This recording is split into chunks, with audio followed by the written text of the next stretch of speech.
Welcome everybody. I would like to start by acknowledging the traditional owners of the land on which we stand, to their elders past, present and emerging. Each year in June and July, Fed Square, Melbourne's gathering place and civic and cultural heart, comes alive with a celebration of our ethos of being anything but square.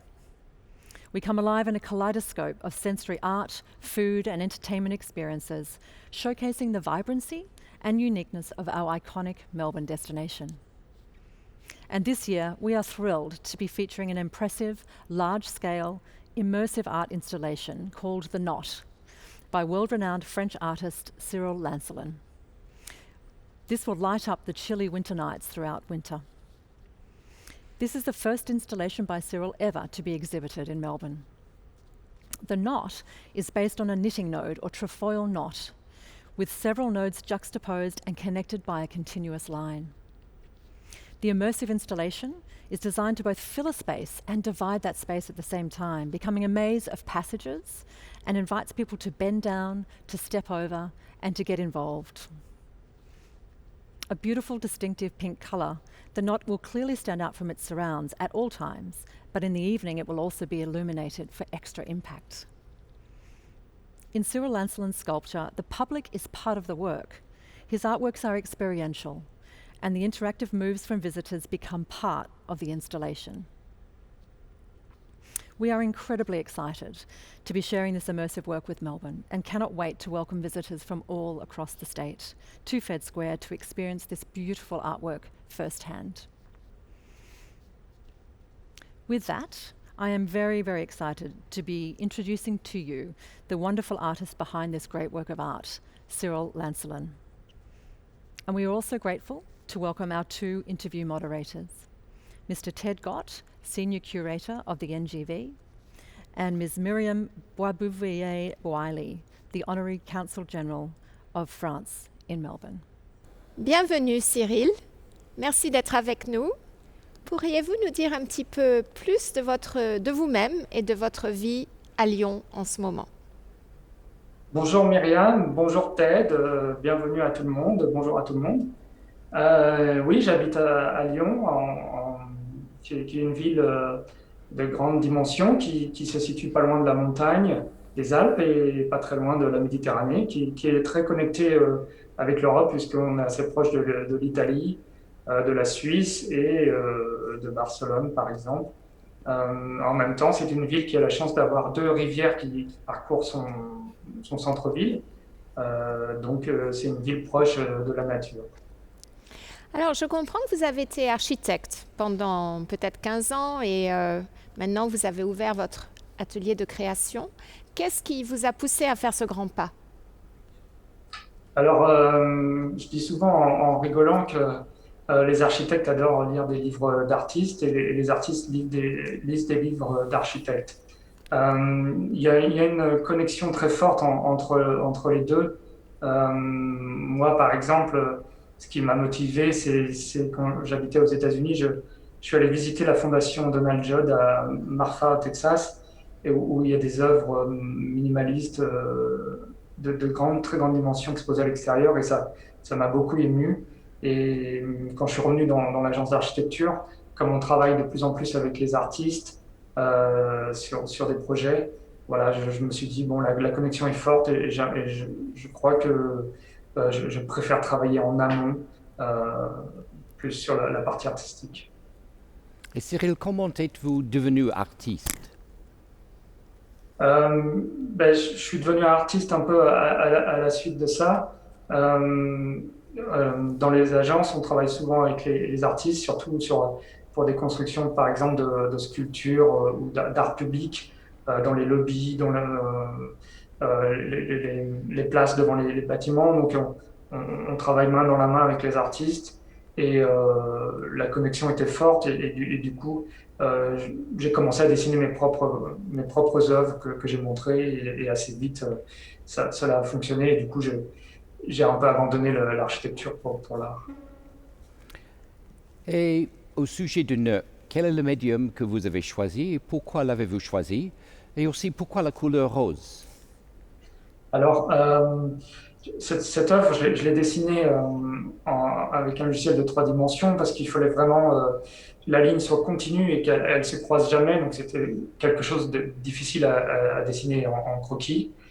Et assez vite, il fallait pour que ce soit immersif, pour que les gens, ça soit de très grande dimension. Et j'ai pensé que le gonflable irait bien, surtout que le gonflable, les tubes, ça fonctionne bien. Donc j'ai utilisé le gonflable et le rose. J'ai étudié pas mal les images quand je faisais mes images.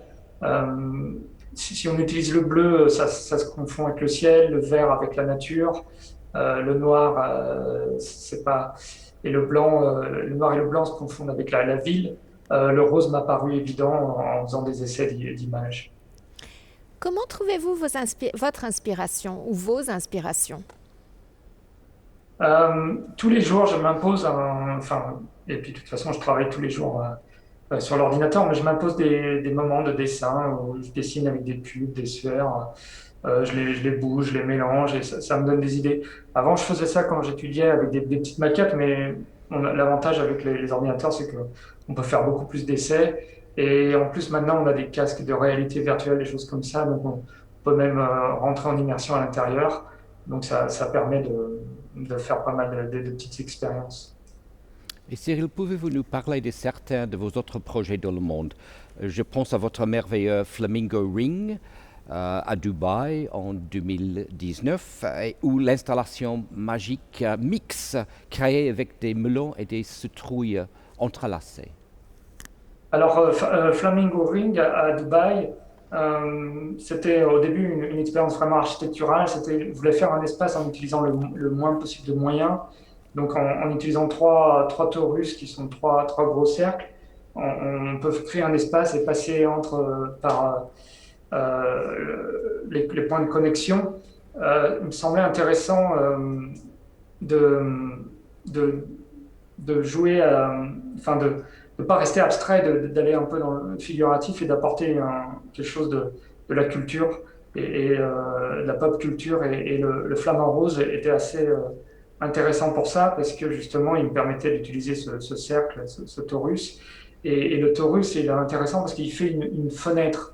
On voit là autant le plein qui permet de créer l'espace, mais autant le vide, le rond central, qui permet de faire une fenêtre sur la ville.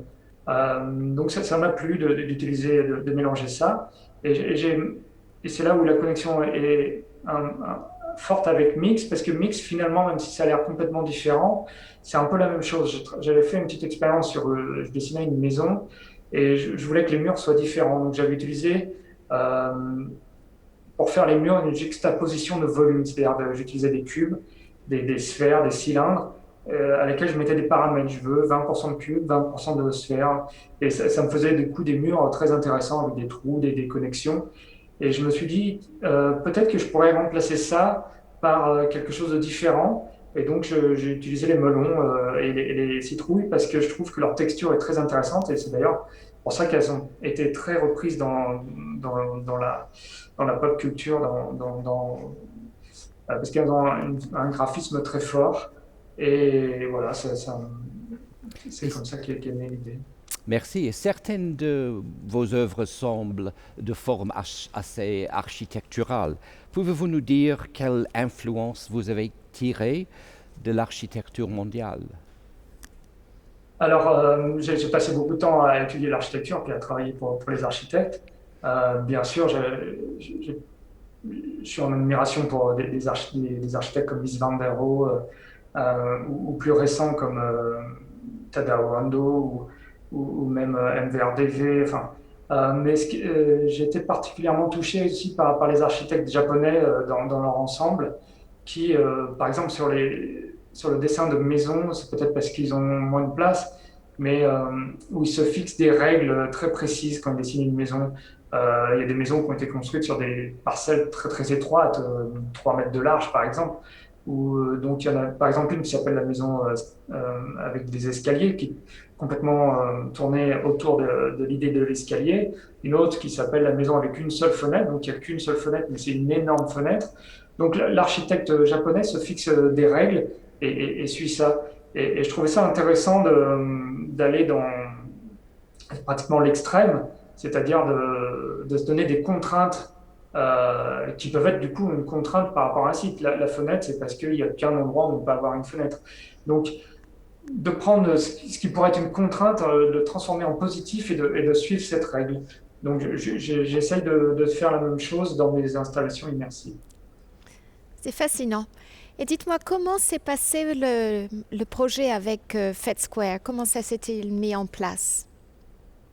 Ben, FedSquare, déjà, c'est quelque chose qui m'avait touché parce que quand je faisais mes études d'architecture, quand j'ai terminé, FedSquare a été beaucoup publié par son architecture innovante, déconstructiviste, et puis ses façades fractales, et qui sont un peu le résultat de l'ère de l'ordinateur, on va dire. Et je trouve que c'est une connexion forte avec le CNOT qui n'aurait pas pu être dessinée sans ordinateur, ou alors peut-être avec un fil en maquette. Donc je trouvais que c'était très intéressant de connecter les deux. Il y en a un qui a des formes très triangulaires et l'autre qui va être au contraire très arrondi. Je pense que enfin, je suis très excité de voir, de voir le projet voir le jour le plus rapidement. Alors, malheureusement, vous deviez être ici pour le lancement. Vous ne pouvez pas l'être à cause des restrictions sanitaires. Je crois que vous n'êtes jamais venu en Australie. Qu'est-ce qui vous aurait vraiment attiré le plus ou ce que vous auriez voulu vraiment voir de Melbourne? Oui, je suis jamais venu en Australie. J'étais vraiment très excité à l'idée de venir. Euh, Melbourne, enfin, qui a des influences de différents pays et une nature incroyable en Australie. Et puis, si c'est pour parler juste de Melbourne, juste par exemple l'exposition à la NGV triennale, par exemple, qui a l'air fabuleuse. Enfin, voir enfin ce bâtiment de Fed Square aussi. Voilà, je suis déçu de ne pas pouvoir venir, mais je pense que ça sera, j'espère, pour un futur proche. Et Cyril, initialement, votre œuvre aurait dû être montée l'an passé. Mais du fait de Covid, votre exposition a été reportée d'1 an.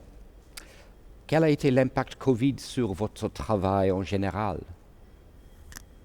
Le Covid a été un grand choc pour moi et je discute avec pas mal d'artistes parce que justement, dans ce que je disais sur les règles, euh, on- pour nous, c'était acquis, enfin pour moi, c'était acquis la liberté, le fait de pouvoir voir ses amis, de voir sa famille. Finalement, s'il y a une des choses qui ne bougerait jamais, c'était ça. Finalement, et la règle a voulu que justement, ça ne puisse plus exister. C'est un peu comme si on se levait et le ciel, au lieu d'être bleu, il serait rouge, quoi. On se dirait, ben mince, faut refaire toutes les peintures, faut tout changer. Euh, donc ça a été enfin, pour moi, c'était un grand choc. Ensuite, j'ai réfléchi un peu, j'ai travaillé, par exemple, j'ai fait un petit projet d'une pyramide avec des coussins. C'était l'idée de se dire, bon, on ne peut pas sortir, on ne peut pas avoir d'art à l'extérieur, faisons de l'art chez nous. Donc, c'était une petite pyramide immersive faite avec des coussins. Et puis, voilà, bon, euh, je pense que le point très positif, ça a été justement de pouvoir se connecter avec beaucoup de gens finalement. Il y a eu beaucoup d'alternatives, des conférences, des choses. Et en réalité virtuelle, même, j'ai fait des choses avec des masques. Et je trouve qu'on a fait un gros progrès de connexion même avec les téléphones. Et je pense que ça va apporter beaucoup au monde d'essayer de trouver de nouvelles manières de se rejoindre, de se connecter, de partager des choses. Merci. Nous savons que The Knot, le nœud, a été exposé pour la première fois à Hangzhou, en Chine, en 2017. Mais le nœud à Fed Square sera un peu différent, car il sera allumé à l'intérieur. Donc, quels sont vos sentiments à l'idée de voir à quoi cela ressemblera? Alors, oui, je suis très excité parce que le contexte est différent. À Hangzhou, c'était dans un intérieur. Donc on n'avait pas de recul pour voir le knot, le nœud, depuis loin, et il n'était pas confronté à la ville. Là, je trouve ça intéressant qu'il soit confronté au bâtiment, à la ville, au ciel aussi. Je trouve ça important. Par exemple, à l'intérieur, on n'a pas la lumière. La lumière, elle est fixe. Là, on va avoir les ombres, on va avoir le contre-jour. Contre-jour qui est intéressant en gonflable parce que la lumière passe quand même, il y a toujours un peu de translucence, donc qui passe à travers le gonflable. Donc ça va être totalement différent. Il va y avoir des ombres au sol, des ombres entre le nœud. Et ce que vous avez dit, c'est l'éclairage aussi qui va apporter une autre dimension pour la nuit, où finalement la journée, c'est l'entre-deux qui est éclairé, le passage, et la nuit, c'est l'inverse, c'est le volume qui est éclairé. Donc oui, je suis impatient de voir ça. Je suis vraiment impatient. Et nous aussi. Et quels sont les autres projets que vous anticipez, les projets à venir que vous anticipez avec grande émotion? Alors, je travaille dans quelques jours, je vais partir au Portugal. Je travaille sur un projet à Lisbonne qui était prévu aussi l'année dernière et qui a été reporté. Je travaille aussi sur un projet à Sao Paulo, au Brésil, dirigé par une, une réalisatrice de cinéma qui fait intervenir différents artistes évidemment sur le thème de la pandémie, parce que le Brésil est un des pays les plus touchés. Donc ce projet me tient à cœur. Et également, j'ai la chance, je vais avoir une grande œuvre immersive en acier inoxydable qui sera présentée à Paris cet été. Ouais, c'est un peu comme des bébés, je suis toujours impatient de les voir et de voir la réaction du public avec les œuvres. Merci beaucoup Cyril, c'est vraiment fascinant et merci d'avoir partagé tout ça avec nous. Merci bien. Merci Myriam, merci Ted et merci à tout le public. J'espère que vous allez tous aimer le Knot. En tout cas, je suis ravi.